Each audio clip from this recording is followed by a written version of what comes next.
الحمد لله على نواله والصلاة والسلام على محمد وآله. معززو قدرمندو ورونو او خويندو، د محرم الحرام مبارک میاشت را رسیدونکې ده چې په دې کې د روژو ډیر زیات فضیلت بیان شوی. نبی علیه الصلاة والسلام وایي: افضل الصيام بعد رمضان شهر الله المحرم. افضل روژه، بهترینی روژه د رمضان د روژو څخه وروسته بیا د محرم د میاشتې روژې دي. په دې کې روژه نیول ډیر زیات فضیلت لري. معارف السنن کې د دې حدیث په تشریح کې لیکل شوی دی چې دا یوه ورځ نه بلکې دا د محرم الحرام میاشت چې په عاشورا باندې هم نومول شوې ده، د دې دا 10 ورځې چې هره روژه ونیسي د غومره زیات فضیلت لري. هره روژه چې ونیسي، او کوم خاص چې بیا د لسمې ثواب بیان شوی دی نو هغه خو ډیر فضیلت لري. خو دا نور روژې مثال اوس د اولې څخه شروع تر 10مې پورې دا هم زیات فضیلت لري. کوشش د مسلمان وکړي چې دا روژې ونیسي. که چیرې ټوټل میاشت روژه نسي نیولی، نیمۍ دې ونیسي، 15 دې ونیسي، 15 روژې خو دې ونیسي، نو هلته تر وس او طاقته پورې معامله ده. او په بل حدیث شریف کې راځي نبی علیه الصلاة والسلام ډیره عجیبه خبره کړې ده. حدیث شریف کې دا روایت نقل شوی دی چې د دې محرم الحرام د میاشتې چې کومه 10مه روژه ده، نو دغه 10مه روژه کې رب تعالی د دې انسان د تیر کال ګناهونه ورته معافوي. د تیر کال ګناهونه یې په معافیږي. حدیث شریف کې راځي د صحیح مسلم: صيام يوم عرفة احتسب على الله ان يكفر السنة التي قبل والسنة التي بعد. د عرفې د ورځې چې کوم روژه ده، نبی علیه الصلاة والسلام وایي زه امید لرم الله تعالی ته چې د تیر کال او د راتلونکي کال ګناهونه ورته معاف کړي. وصيام يوم عاشورا، او دا چې کوم د محرم الحرام د میاشتې روژه ده د عاشورا، نو احتسب على الله ان يكفر السنة التي قبله. زه امید لرم الله تبارک و تعالی ته چې د دې روژې په برکت باندې و دې بنده ته د تیر کال ګناهونه معاف شي.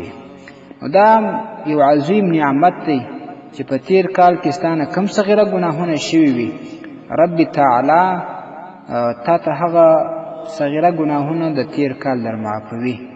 او کم چې کبیره ګناهونه دي فقهای کرام او شارحین لیکي چې د هغې لپاره توبه ضروري ده. نو چې کله په دې میاشت کې او په دې 10م کې څوک بیا توبه هم وکاږي او ټینګ عزم بیا دا وکړي چې بیا به زه ګناه نه کوم، نو دغه توبه هم رب تعالی قبلوي. نو کبیره ګناهونه به هم الله تبارک و تعالی ورته معاف کړي.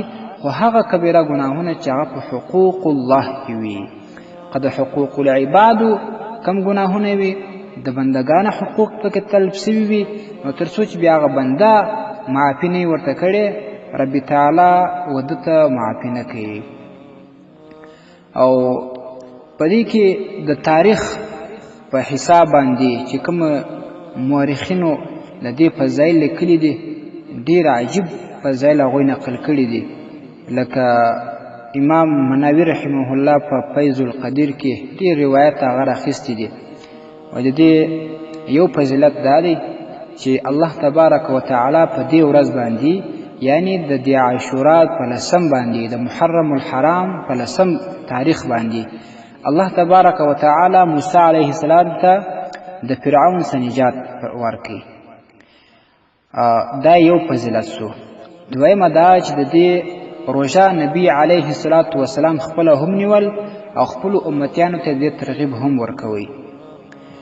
او درېمه فایده دې بیان شوې ده چې په 10م د محرم کې حضرت آدم علیه السلام چې کومه توبه کښلې وه، هغه توبه هم په دې ورځ باندې قبوله شوې ده. او د حضرت نوح علیه السلام پر قوم چې کله هغه عذاب رالی، طوفان رالی، نو په دې ورځ باندې د کشتۍ و کنارې ته سوله. دی د هغه عذاب څخه الله تبارک وتعالی بچاو کوي او نجات ورته الله تبارک وتعالی ورکوي. او همدا شان د تاریخ په حساب راځي چې په دغه د محرم الحرام لسم باندې حضرت عیسی علیه السلام و دې دنیا ته راغلی، د هغه ولادت شوی دی. او بیا چې کله اسمان ته پورته شوی هم د دې عاشورا په لسم تاریخ باندې اسمان ته پورته شوی. او همدا شان چې کله حضرت یونس علیه السلام د ماهی یعنی د مچلی د هغه د نسخه خلاصون پیدا کړي، ماهی د رود د بحر دریاب و غاړې ته دی راوغورځوي، نو هم دغه د محرم الحرام لسم تاریخ و. او د یونس علیه السلام و قوم ته چې کومه معافي سوې وه نو هغه هم د دې محرم الحرام په لسم تاریخ سوې وه. همدا شان راځي چې د یوسف علیه السلام په واقعه کې چې کله ورونو ساته واچوي نو هم د محرم الحرام په لسم تاریخ باندې د هغه څاه څخه راووتی یا د څاه څخه نجات پیدا کوي. او پر حضرت ایوب علیه السلام چې کومه سخته مریضي راغلې وه نو الله تبارک وتعالی هم د دې میاشتې په لسم تاریخ باندې هغه ته صحت ورکوي. او د حضرت ابراهیم علیه السلام ولادت هم د دې محرم الحرام د میاشتې پر لسم تاریخ شوی دی. او حضرت سلیمان علیه السلام ته چې الله تعالی کوم بادشاهي د تمام دنیا د ټولې نړۍ ورکړې وه نو هم په دې ورځ باندې دا بادشاهي و ده ته ورکول سوله، دا ورته عطا سوله.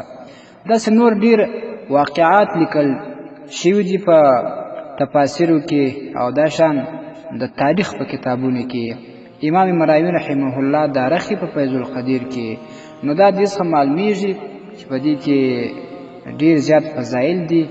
دا باید مسلمان په لهو په لعب باندې تیر نه کړي، په بېغورۍ باندې تیر نه کړي. په دې کې د کومې روژو چې ثواب دی هغه روژې ونیسي او نور نفلي عبادات وکړي، توبه وباسي او استغفار ډېر ووایي. د دغه شیانو په دې کې ډېر زیات فضیلت دی. او یو بله اهمه مسله دلته دا زده کړي چې نبي علیه الصلاة والسلام چې کله د عاشورا دا د لسم روژه نیول نو صحابه کرام ورته ویل چې یا رسول الله انه یوم تعظمه اليهود والنصارى، د دې ورځې تعظیم خو یهود و نصارا کوي، نو موږ ولې د دې روژه نیسو، دې تعظیم کوو؟ نو نبی علیه الصلاة والسلام ورته ویل چې بس سیده موږ خو به د هغې سره مشابهت نه کوو.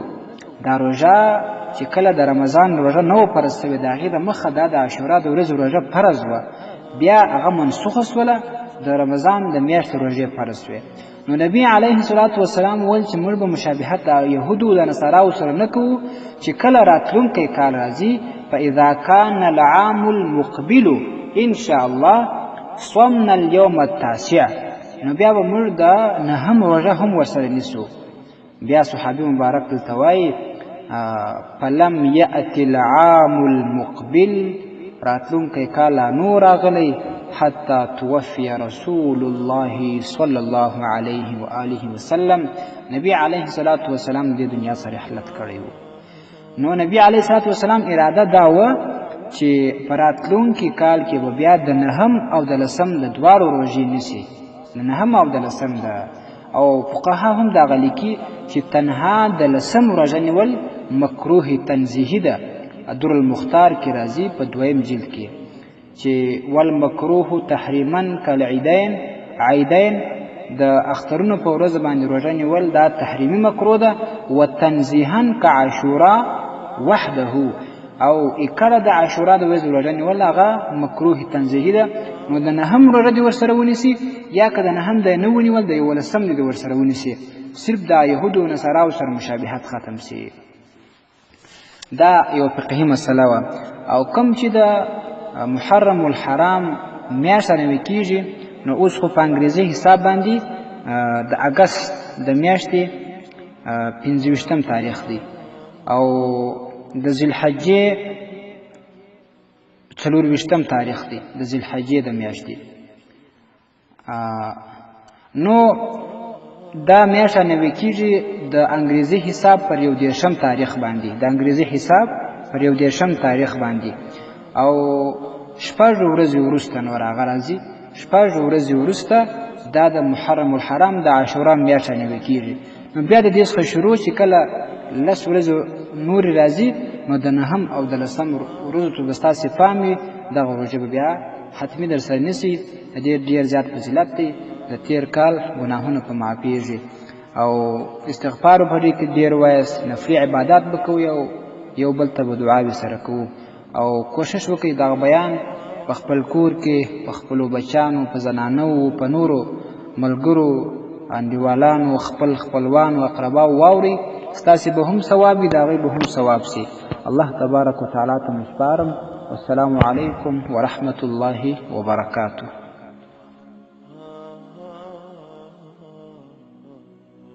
تاسې د اسلامي پوښتنو ځوابونکی مولوي حکیم الله صابر الحنفي صاحب د پوښتنو لپاره د رابطې نمبر 0029 314 و 88 440. والسلام.